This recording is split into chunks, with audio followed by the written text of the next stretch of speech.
دنیا بھر میں جیو ایکسپریس نیوز کے ناظرین کو اپنے نیوز کاسٹر مجزین حسین بلال کی طرف سے السلام علیکم۔ خبر شامل کرتے ہیں ضلع منڈی بہودین سے، جہاں پاکستان کے معروف صنعتی شہر گوجرانوالہ میں یورپین طرز تعمیر پر master tiles and ceramic industries کے اشتراک سے لی پیرس پروجیکٹ سیمینار کا پھالیہ جم خانہ میں شاندار انعقاد۔ ضلع بھر سے پراپرٹی ڈیلر، انویسٹر اور کاروباری شخصیات کی شرکت۔ ڈائریکٹر مارکیٹنگ لی پیرس پروجیکٹ شمشیر گوندل کا تقریب کے شرکاء کو بریفنگ دیتے ہوئے کہنا تھا کہ لی پیرس پروجیکٹ 4800 ایکڑ رقبے پر مشتمل پیرس طرز تعمیر کا انٹرنیشنل منصوبہ ہے،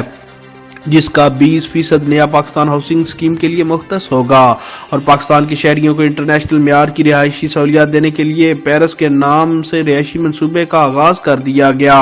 اور اس میں فرانس کے شہر پیرس کی طرز تعمیر کو مد نظر رکھ کر مکمل کیا جائے گا۔ ایفل ٹاور سمیت دیگر نمایاں یورپین مقامات بھی اس شہر کی منفرد پہچان ہوں گے اور اس میں بسنے والے شہریوں کو پاکستان کے لی پیرس اور فرانس کے پیرس میں کوئی فرق محسوس نہیں ہوگا۔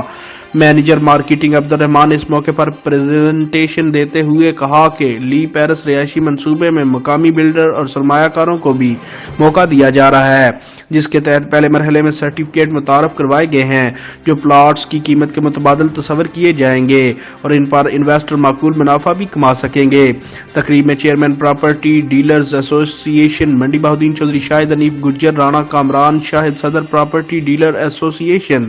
بابو بشیر احمد سرپرست اعلیٰ اور چودھری محمد ارشد للہ چیئرمین واسو سمیت ضلع بھر سے پراپرٹی اور دیگر کاروباری شعبہ سے منسلک کاروباری شخصیات، معززین علاقہ اور میڈیا کی کثیر تعداد نے شرکت کی۔ کیمرہ مین نوید افضل کے ساتھ رپورٹ میں رکیل احمد پومی، جیو ایکسپریس نیوز پھالیہ۔